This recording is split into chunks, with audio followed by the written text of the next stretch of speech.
Hi, I'm Sam Bunting. It's great to be able to see you today, and I am super excited to be here today because we are launching the second piece of our organisational agility research. Now, along with our first piece of organisational agility research, I believe we're covering two critical gaps in the thinking of organisational agility, so I'm really pleased to be able to take you through them both today. The first piece of research does, I think, a great job of talking about the what and the why. Why do we do this? But the second piece covers the bit that everybody finds so much harder. How on earth do you actually do this? But I'd like to start by talking about why this is so important. And it starts with the 16th of March, 2020. The 16th of March, 2020. That is when we took the call. Now, if you cast your mind back to March 2020, we had the coronavirus pandemic, and it was serious. People were dying. It was a big problem, right? And this was the first variant, okay? This is particularly bad. It really made breathing hard, caused real respiratory problems. It was a complete disaster and an absolute nightmare. And what happened to these people that got really ill? Well, they went, of course, to hospital, and if they were really ill and struggling to breathe, they went to intensive care. And in intensive care, what were they put on? They were put on a ventilator, a life-saving piece of technology that helped them to survive. But around March 2020, I don't know if you saw this in the news, an absolutely alarming statistic. We were short 30,000 ventilators in this country, 30,000 ventilators. That meant hundreds of thousands of people were going to die due to this lack of this critical piece of equipment. Now, I don't know if you know much about PA. PA is an agile consultancy, a management consultancy, a product consultancy, and an engineering consultancy. One of the only organizations in the world that can take a nascent business idea and take it all the way through to mass production. On the 16th of March 2020, we got a call from the Cabinet Office, and they said, we need you to make 30,000 ventilators in 8 weeks. And just to put into context what that is specifying ventilators, designing ventilators, manufacturing ventilators with the likes of Ford, McLaren, Rolls-Royce, who had manufacturing capability but have never made a medical device before. Then we have to go through clinical trials. Then we have to get these things manufactured out into the wild. We have to set up logistics and manufacturing, not at medical scale, but at automotive scale in 8 weeks. So how did we respond to the Cabinet Office phone call? We said, most of what you've outlined is completely impossible. And they said, well, that may be true, but you have to do it because lives depend on it. So what did we do? Well, we got, within 2 days, 50 offers of help from organizations, from individuals, from all kinds of folks. Within a few weeks, we had 5,000 offers of help. We found 200 designs for ventilators, shortlisted them down to 15 designs for ventilators. We worked 17 hours a day for 7 days a week. We sourced 42 million components from 21 countries, and we did it. Because of this, not a single person in the UK who needed a ventilator missed out on one. Why am I telling you about this story? I'm telling you this story because actually that's just one of many incredibly motivating, powerful stories from the start of the pandemic. Did you know Marks & Spencer launched a food delivery service in 3 weeks? 3 weeks. And all of your organizations will have moved from office working to remote working in 1 week, I would imagine. So what does this tell us? It tells us that just below the surface of our organizations is a completely different way of working. And how on earth do we unlock that? That is organizational agility. So now let's wind the clock back to 2017. We've been doing Agile in PA for 15 years. And about 2017, we're starting to do much more organizational agility work that spanned the entire organization. And that presented all of us with a real challenge. What is organizational agility? There was no definition of it, actually. And how do we know it's better? If we're as consultants, going to tell our clients, you should do this, we have to have some data to back it up, right? Wasn't any data to back it up. And if you go into the tech world and see what kind of data they've got, if you really look into it, it's a small sample, not particularly well-known organizations. We're asking Agile coaches what they think about Agile. It's a bit like us asking Ant what he thinks of Deck. You're not going to get an unbiased view, are you? So we felt we had to really look at this. What we decided to do is to define organizational agility in 5 dimensions. And then what we want to do is test it in the biggest study ever done in all time on 500 organizations. It took us 15 months.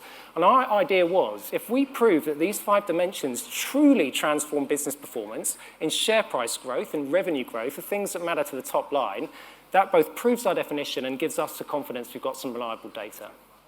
So let me take you quickly through those 5 dimensions and just to set the scene.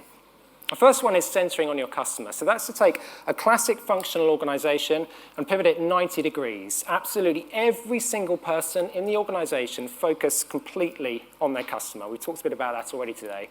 Next, the biggest driver of these 5 for business performance, you might find surprising, speeding up time to value. We've become ingrained to thinking that it takes us 2 years to bring new products, new services, or new ventilators to market. What if we can take a 1-year initiative, a 1-year product launch, and bring it forward and make it happen in 3 months? That means we get 9 months more revenue. It means we go to the market and get market share before our competition. So this is the reason why speed is so important, and of these 5 is the biggest driver of business performance. Next, design for simplicity. So complexity is the enemy of agility. You make a tiny change here, you're going to have 100 knock-on effects. So how do you have simplicity? Well, now we've gone from these functional organizations and put all of our people facing the customer. They're mission aware. They know what they need to do. They know the outcomes they're aiming for. It means we can put what would have been operating model complexity, inputs, outputs, processes, into those teams and solve them through collaboration. So that's one way we reduce simplicity, but also let's look at our product sets. Do we really need 100 product variants? Could we do it with 30? And look at operations. That's always riddled, in my experience, with inefficiency and complexity that slows us down. So that's designing for simplicity. Next, build to evolve. Now, I don't even need to ask you this question. I was going to say, who's been in an epic 2-year-long reorganization? And I'm sure we all have. And the incredible thing at the end of that 2-year reorganization is the next 2-year reorganization starts, right? Crazy, huh? Well, maybe it isn't actually that crazy, right? Because our organizations have to respond to customers. They have to respond to competitors. And the organization is really just the manifestation of that, right? It is going to have to change, isn't it, all the time? So why don't we just accept that, say that change will happen all the time, move from a static operating model to a virtualized one, and every quarter move teams around according to where our needs are, make small changes instead of very big ones, make change part of our DNA and the normal state. That is building to evolve. And 5, liberate your people. Now, in a classic functional model, we get people to do inputs, outputs, processes. We don't want any ingenuity here, by the way, or creativity. We have process control to stop that. They've just got to do the thing they're meant to do. But humans are creative, passionate, exciting people. We want to contribute. We spot inefficiency, and we just want to fix it. We want to bring ourselves to work, right? So this is about liberating people. And how do we do that? Well, we've actually done the hard part. We've put everybody on mission-aware teams. We all know that people on the shop floor are the ones that innovate, and now they can. So what do we need to do? Well, the remaining piece is simply just to connect the ability to innovate from strategy all the way through to delivery and really make that short so we can try out lots of ideas with real customers and therefore liberate our people and unlock that right brain side of them. And where did we get to? I said we had to see, did these 5 dimensions make a difference? And we found out that organizations that are just 30% stronger on these 5, were in the top 10% of financial performance measured in share price growth and revenue growth at a statistically significant level. So really, really important. It shows that, yes, this is something to go after, especially if you follow these 5 dimensions. But there is a problem. In that very same report, we found out that organizations reported that only 29% of them said that their agile adoption was very effective. Only 29%, that's a bit strange, right? We just said it's really powerful for organizational performance. That's a very low figure, isn't it? And 3 out of 5 leaders said, actually, we get what we need to do, but that's the easy part, we just can't do it. And if you'd asked me 15 years ago when I first started working in Agile myself, how do we get organizations to adopt Agile? I would have probably responded in terms of the theory. I would have talked about how you've got to have principles, you've got to have OKRs, and I would have really talked about the theory. 7 years ago, if you'd asked me, how do you help organizations adopt Agile, I would have a very different stance. I see it purely as a change management challenge, actually. It's the biggest change most organizations have ever done.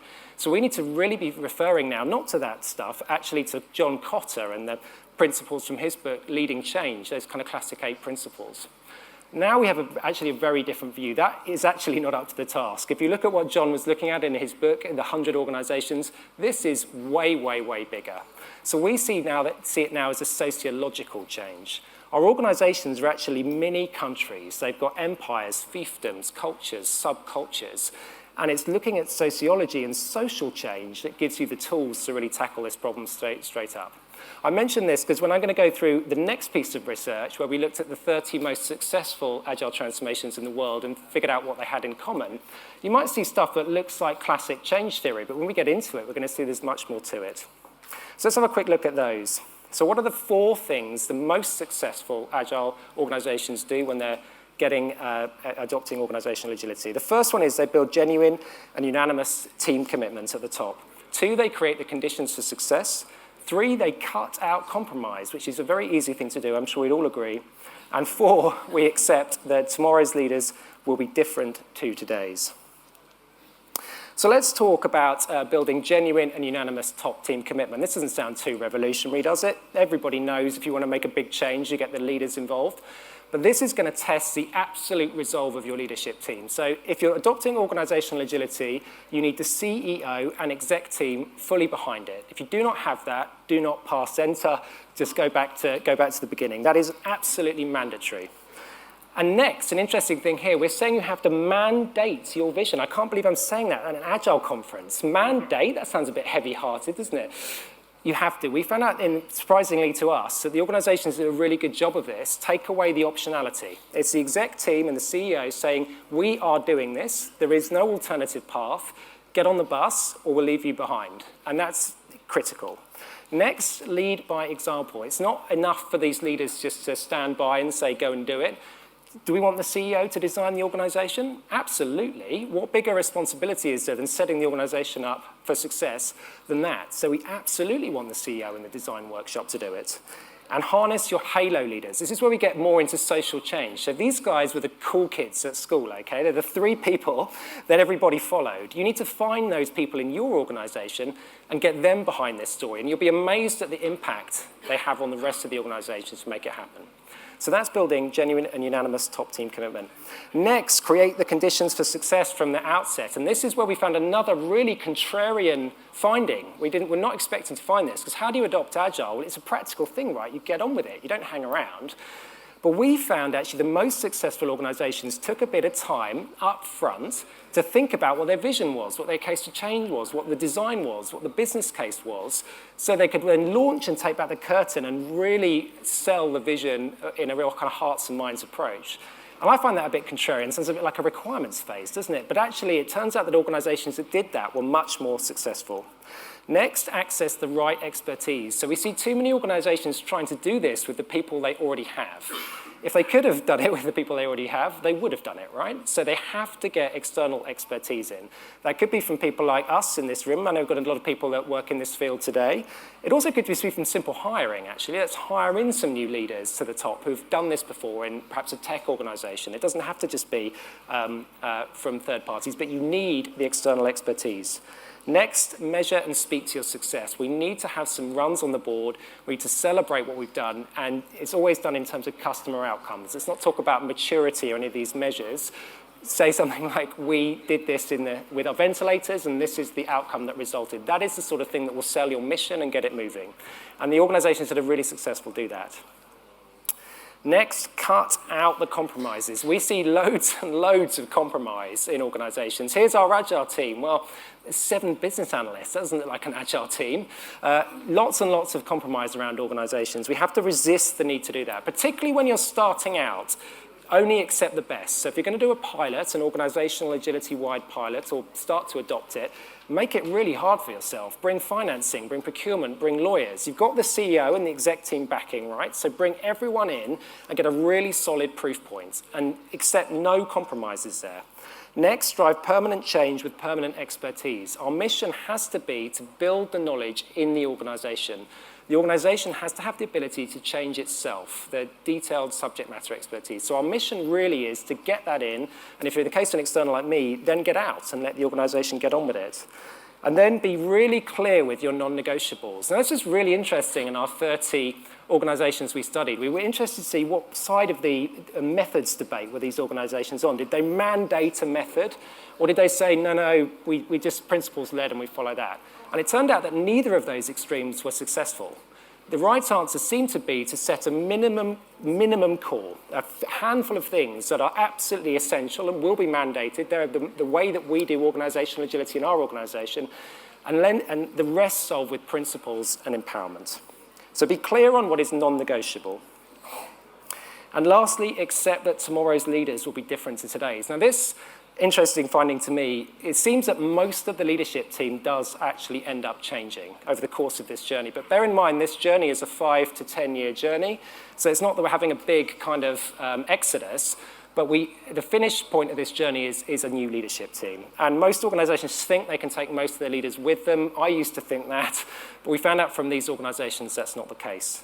So you need to reset your definition of leadership. Many leaders have got to their position because they show natural affinity to the traditional leadership style. The idea that we can change them into the new type of leader could be flawed. They might not actually have a natural affinity for leadership style we need now. So watch out for that. They've also been conditioned by 30 years of getting bashed up in their organization. Are they ready to take on this new style? We just don't know. And you have to assume many will need to change. But that's not true in all cases. You should be able to enhance know-how with knowledge in some cases. So we take your organizational familiarity with you and hopefully get some of those leaders working in the new style. But a really exciting thing, over especially a 5 to 10 year period, let's promote the next generation of leaders, right, who haven't been ingrained in the old way of working, who perhaps come with new ideas themselves as well. So that's the third principle in terms of accepting tomorrow's leaders are different to today's. But overall, I guess I've gone on a bit of a journey here from pessimism from pandemic all the way through to the end, and we're actually extremely optimistic. We think that you can actually teach old dogs new tricks, and that just because you're not a Google or some sort of tech organization, we don't believe that every organization can't become organizationally agile, because organizational agility is a thoroughly democratic attribute. It's good for high street names, industry stalwarts, regulators, and it will help organizations represent the future of business as well as the past. Thank you very much.